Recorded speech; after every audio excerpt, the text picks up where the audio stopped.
바이오랜드. 바이오랜드는 진짜 변동성이 후덜덜하대요. 뭐 근데 이게 변동성이라고 보면 좀 그렇고 이게 지금 추천한 가격에서 지금 계속 흔들기만 하고 있는데 변동성이 후덜덜하네. 이거 방향이 없네, 방향이. 이거 이제 갑니다 이제 이거 제가 볼 때는 오늘 좀 화장품 애들이 좀 올랐죠. 화장품 관련해서도 있지만 최근에 화장품주는 제가 딱 세 개만 보고 있어요. 콜마, 코스맥스, 한국콜마, 코스맥스, 바이오랜드. 이 세 개의 공통점은 결국에는 중국에 이제 공장을 닫고 있다. 그리고 이제 단순히 한국에만 납품하는 게 아니라 중국 로컬 업체들, 중국 짱깨들이 지금 엄청 이제 화장품 회사들을, 브랜드를 만들고 있거든요. 이제 이런 것들에 대한 원료라든지, 뭐 천연 원료를 주로 이제 하니까 바이오랜드 같은 경우는. 그리고 SKC가 좀 밀어주고 있는 부분도 있기 때문에 제가 볼 때는, 하루에 250원씩, 250원은 뭐 왔다 갔다 한 것도 아니기 때문에, 예. 250만 원이겠지. 예. 아니, 그렇게 변동이 있는 애는 아닌데. 예.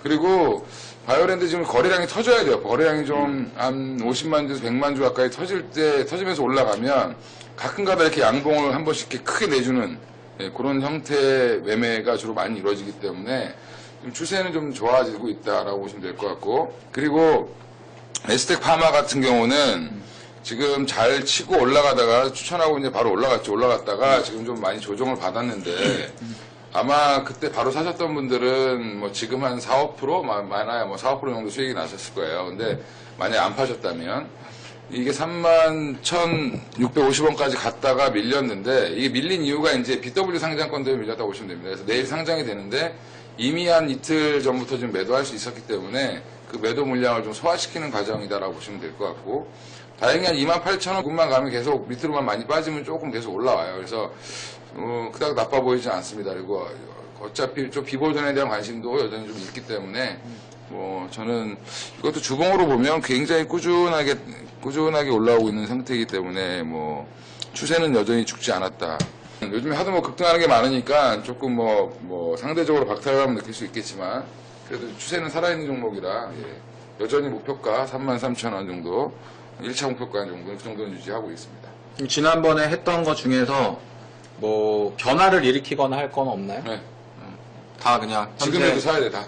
저는 이제 사야 된다. 인성정보. 인성정보는 이제 사야 된다. 인성정보는 왜냐면 제가 인성정보를 사실 4,700원 때부터 계속 이렇게 갖고 아니, 그 전에 있었거든요. 그 부준의 연구원이 저한테 얘기할 때는 4,000원 초반이었어요. 네, 그래서 그때 많이 올랐고 그냥 단순히 우리가 주식을 할 때 뭐 기술적 분석만 가지고서 이게 뭐 차트가 이렇기 때문에 이렇게 얘기하는 사람들이 아니에요.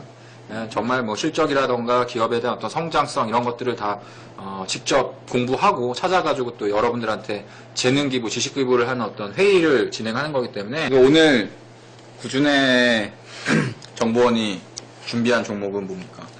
오늘 제가 준비한 건 레드로버입니다. 레드로버. 예. 야, 이런 거를 거를 왜 바꿨다고요? 추천을 하냐? 그러니까 21선을 어마무시하게 깨는 종목. 그냥 확 깨버렸죠. 근데 지난번에 그 인성정보 맞은 거를 막고 시작하자 뭐 이런 개념인가? 오늘 보고 확신을 가졌죠. 신선한 종목이라서. 신선하죠. 지겨운 종목인데. 이거 상처 받으시는 분들 꽤 많아요, 이 종목. 레드로버가 뭐 하는 회사예요? 레드로버가 3D 애니메이션 만드는 회사입니다. 랜드로버는 아니지? 랜드로버는 아니죠. 랜드로버였으면 무조건 샀죠. 돈만 있었으면. 레드로버가 저기 예전에 그 무슨 다람쥐 캐릭터로 넛잡. 네, 넛잡. 이걸로 유명했던 회사죠. 예. 이게 북미 박스 오피스 1인가 2인가를 했어요. 내가 진짜 레드로버 해서 내가 랜드로버 아니라고 그러고 내가 파마 리서치 할 때 무슨 뭐 파마 파는 회사가 아니라고 하니까 내가 주식을 모르나 본데 나 다른 레드로버 알아. 레드로버 당연히 아셔야죠. 아셔야 되는 그냥 종목. 농담인 줄 알아 사람들. 쟤 모르는 것 같아. 쟤 모르는 것 같아. 문화라는 게 제가 옛날에 강연을 들을 때 10년을 단위로 문화가 이제 순환을 한다. 그게 예를 들면 이제 아이돌 있지 않습니까? 일본 옛날에 모닝고 무스네? 그게 한 10년 뒤쯤 돼가지고 소녀시대가 나왔거든요. 그리고 10년쯤 이제 한 10몇 년 지났죠? 그리고 이제 중국에서 이제 수요국이 제조국이 되는 거죠. 그 콘텐츠를 만들어내는 국가가 된다는 거고, 중국이 이제 애니메이션을 본다는 거거든요. 그래서 중국 쪽에서 최근에 돌아온 손오공이라고 해가지고 애니메이션이 하나 있었어요. 스파크. 아니, 스파크 말고. 그 전에. 네, 그 전은 건데, 그게 애니메이션, 중국 애니메이션 하면 약간 좀 생소한 그런 게 있지 않습니까? 아, 중국에 돌아오고. 예. 그게 맞아. 인기를 엄청. 그게 엄청- 1억 얼마였죠? 그게 쿵푸팬더 2보다도 수익성이 예, 좋았다고 예. 하더라고요. 그만큼 이제 중국 애니메이션도 제조국으로서의 어떤 시장을 좀 커버할 때가 됐다라고 저는 보고 있고, 세계 3대 애니메이션 시장이 있는 게 북미, 일본, 그리고 세 번째가 중국이더라고요. 이번에 나오는 애니메이션 이름이 스파크인데요. 오늘이래. 올해에 나옵니다. 올해에 나오고, 이게 손오공 관련돼서는 무조건 흥행한다고 하고, 문제가 뭐냐면, 일단 순위에 들어갔다라는 게 뭐냐면, 마케팅 비용이라든지 수익성 개선이 어마어마하게 되는 거죠. 북미에다가 백날 가가지고 뭐 이걸 팔아봐야 수익성이 얼마 안 남는 게 되는데, 중국에서 한번 하면은 마케팅 다 내줘. 뭐 걔네가 홍보 다 해줘. 또 영화관도 많아. 하다 보니까 수익성이 굉장히 좋거든요. 이름이 어려워요. 흥망과학기술유한공사라고 해가지고 수닝이랑 레드로버랑 같이 합작회사가 있어요. 거기에서 이제 하는 게 CS 사업인데, CS 사업이 아까 말씀드렸던 거 영상관, 4D 영상관, 5D 뭐 이렇게 테마파크 뭐 이런 거를 만드는 거거든요. 제가 아까 하도 궁금해가지고 뭔가 이렇게 봤더니 저희 뭐 롯데시네마인가 이런 데 가면 막 물 막 나오고 막 수증기 나오고 막 이런 거 영상관을 만드는 거더라고요. 이 기업을 제가 주목을 하는 이유는 일단은 이렇게 증강현실. 예, 증강현실인데 이렇게 껴가지고 스마트폰 딱 끼고 하면은 막 이렇게 하면은 다 이번에 보이고. CES 2016. 네, 2016에서도 어떻게 보면 키포인트로 잡히거든요. 그런 면에서 저는 이 기업을 한번 봐야 된다. 왜냐면 VR 기기라는 게 이번에 조사한 거 보니까 한 36조 원 시장 이상은 넘어갈 거다. 이 테마를 가지고 한번 시세를 줄 때도 됐다라고 저는 보고 있고요. 그러면 뭐 회사에 대한 내용이라던가 이런 거는 알겠고 실적은 어때요?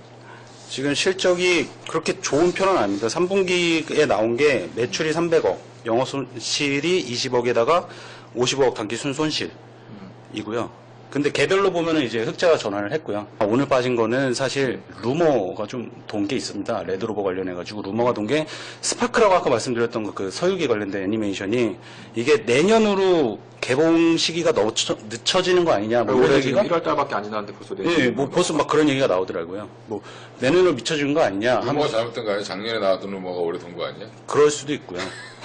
두 번째가 FNC도 오늘 많이 빠졌어요.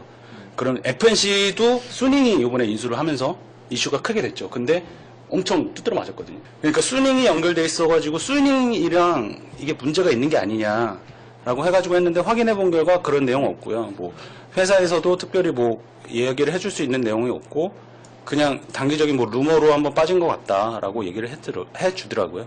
오늘 FNC도 많이 빠졌습니다. 그래서 저는 한번 VR 기기 쪽으로 해가지고 어떻게 보면 테마주가 뭐 덱스터도 있을 거고 게임 쪽으로는 뭐 NC소프트도 있을 텐데 제 입장에서는 레드로버가 가장 매력적이지 않을까라고 저는 생각하고 엑스터가 있습니다. 완다랑 연결돼 있잖아. 그리고 저기 실적 뭐야. 자꾸 안 좋은 거 얘기하지 말고. 오산칠구님이 실적이 안 좋은 걸 던져주는 아니, 게 아니라 저희가 이제 실적이 좋아질 거를 네, 미리 그렇죠. 말씀드리는 거죠. 이제 가능성이 있는 회사입니다. 그래서 근데 기술적으로는 내가 볼 때는 별로 이렇게 안 좋아 보이는데 예, 타이밍을 어떻게 잡았는지. 이 지금 같은 경우에는 레드로버가 올라가려면은 사실 저항 구간이 굉장히 많아요. 이거를 분할 매수를 관점으로 해서 들어가야지 뭐 단기에 잠깐 이렇게 먹고 빠져나오겠다라는 자세로 들어간다면 사실 물릴 가능성이 좀 있는 종목이거든요. 그러니까 어느 정도 바닥을 확인을 한 뒤에 오늘 같은 경우는 사실 좀 무리해서 빠진 감이 있으니까 이거를 좀 돌리는 내일 소폭의 뭐 반등 정도는 나올 수 있다라고 보는데 거기에 좀 현혹되지 마시고 바닥을 좀 확인을 하면서 차근차근 이제 분할 매수를 하는 관점에서 보시고 목표가로는 사실 그렇게 크게 높게 보진 않고 한 40대 선에서 이미 꽤나 큰 저항 물량이 있거든요. 그때까지 이제 단기 수익으로 한번 보시는 것도 저는 나쁘지 않다고 보고 있습니다. 10,000원 정도? 예. 10,000원 정도로 보고 가자. 네. 그 위로는 사실 좀 특별한 모멘텀이 발생하지 않는 이상은 좀 넘어가기 힘들 것 같고 그러면 단기적으로 보면 한 10,000원 정도로 한번 보고 들어가시는 것도 나쁘지 않을 것 같습니다.